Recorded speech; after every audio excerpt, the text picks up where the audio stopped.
Veja agora o que foi notícia no Parlamento Fluminense durante a semana. A Comissão de Orçamento da Alerj deu um parecer prévio favorável à revisão do Plano Plurianual de 2016 a 2019 e à Lei Orçamentária Anual para 2018.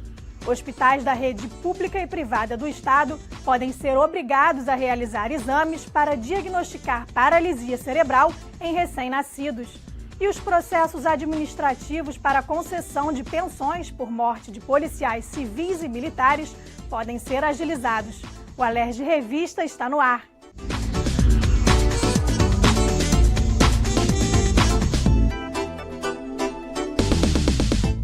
A Comissão de Orçamento da Alerj deu um parecer prévio favorável à revisão do Plano Plurianual de 2016 a 2019 e à Lei Orçamentária Anual para 2018.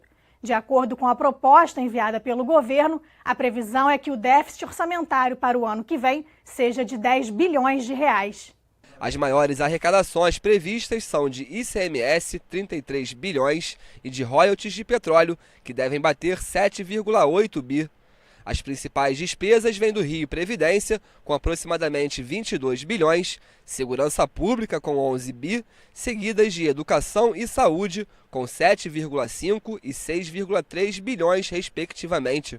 Para o subsecretário-geral de Finanças, a grande diferença em relação a 2017, que tem um déficit estimado em 22 bilhões, se dá pela assinatura do Plano de Recuperação Fiscal. Isso ocorre porque já estamos absorvendo o regime de recuperação fiscal e que inclui o não pagamento do serviço da dívida, a evolução da receita tributária do Estado, a adequação da despesa pública e temos sim um desafio de acompanhar um regime duro, mas é um caminho que já está pacificado com a União para um regime fiscal do Estado do Rio de Janeiro. O Estado ele está diminuindo o seu custeio, né?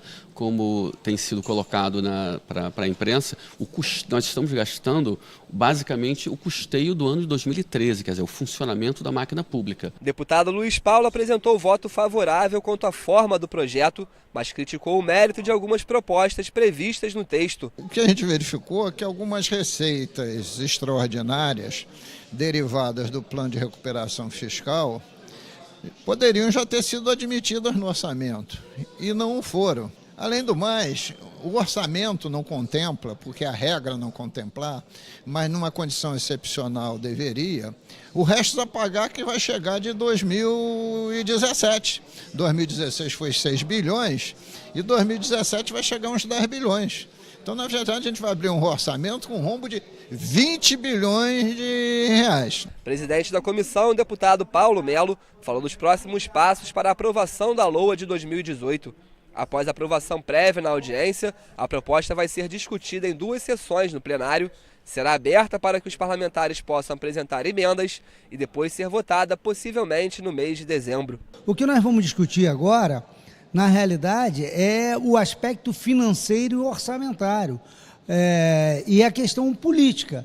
Os processos administrativos para a concessão de pensões por morte de policiais civis e militares podem ser agilizados. O projeto dos deputados Aqueu Teixeira, Flávio Bolsonaro, Paulo Ramos, Wagner Montes e Marta Rocha foi aprovado pelo plenário. E que apurou a morte dos policiais, o relato de mulheres, de mães, de filhas, da dificuldade de conseguir determinados documentos, tanto na Polícia Militar quanto na Polícia Civil. Então, esse projeto, ele determina um procedimento que vai importar maior celeridade e vai transferir essa atribuição. Agora passa a ser da própria instituição a juntada desses documentos. O Rio de Janeiro pode ter um programa de reprodução assistida para garantir a oferta de atendimento e dar auxílio às pessoas com problemas de fertilidade. A proposta do deputado Luiz Martins segue para a análise do governador. O projeto é simples, cria um programa na Secretaria de Estado de Saúde, onde tem que se comprovar que o casal tem fertilidade por um atestado médico, um acompanhamento, e quem ganha até 5 salários mínimos.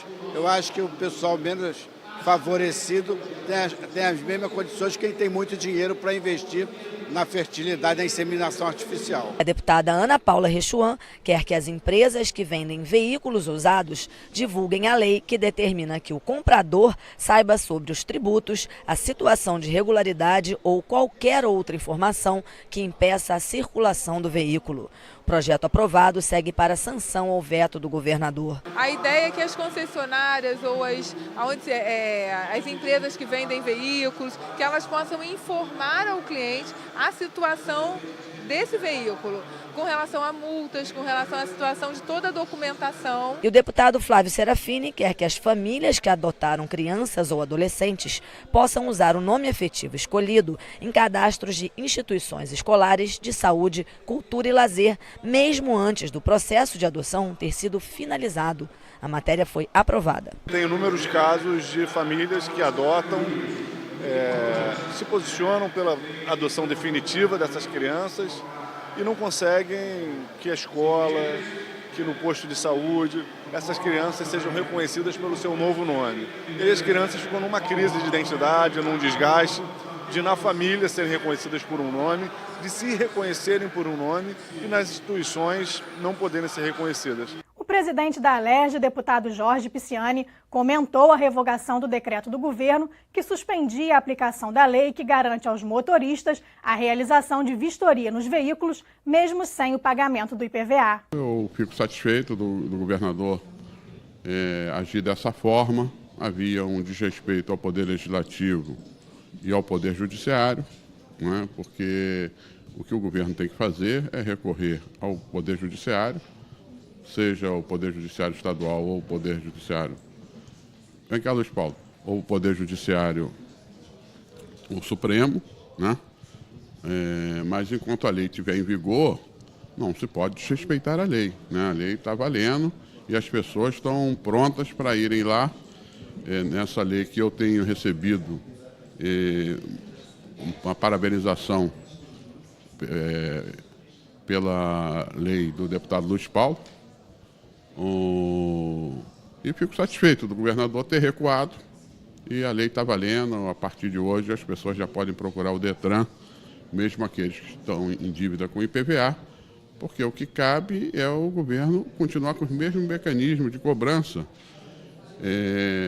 desse imposto, porque antigamente você não tinha vistoria, não tinha taxa de vistoria e nem por isso se deixava de se cobrar o IPVA. Tem que cobrar o IPVA, mas não pode impedir a pessoa de fazer a vistoria, de querer andar com o carro em segurança. A Comissão de Educação da Alerj vai fazer emendas ao orçamento do Estado de 2018 para aumentar as verbas destinadas à FAETEC e possibilitar a expansão das FAETERGs. O governo, como eu falei, vem pedalando nos mínimos obrigatórios para a educação. Ano passado foi 1,4 bilhões que não chegaram à educação. Chegaram só na liquidação, não chegaram no pagamento.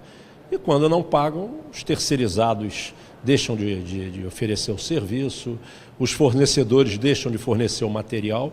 E essa penúria que a gente está vendo em todas as escolas do estado do Rio de Janeiro, de todas as redes, né? Seja da SEDUC, seja da FAETEC. A mensagem do governo com a LOA prevê repasses de 758 milhões de reais para a FAETEC. Deste montante, apenas 250 mil reais seriam destinados à manutenção do ensino superior e à expansão das unidades da FAETERG, que atualmente tem 10 unidades administrativas que contam com cerca de 4 mil matrículas presenciais. Realmente esse orçamento de 250 mil, você não consegue atender a rede de FAETERGs que a FAETEC tem.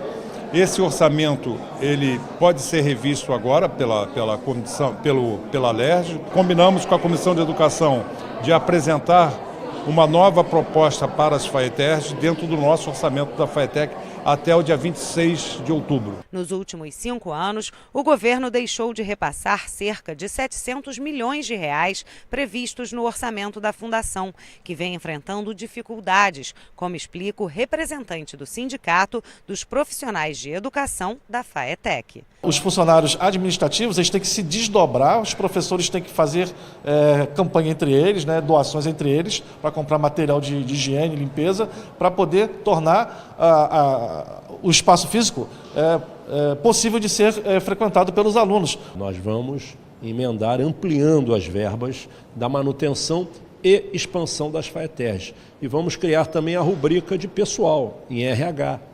Há um concurso específico, tem quadros específicos para nível superior. Então você tem que abrir a rubrica no orçamento de recursos humanos nível superior. A massa falida da Varig pode receber até 130 milhões de reais com um leilão que será realizado em novembro.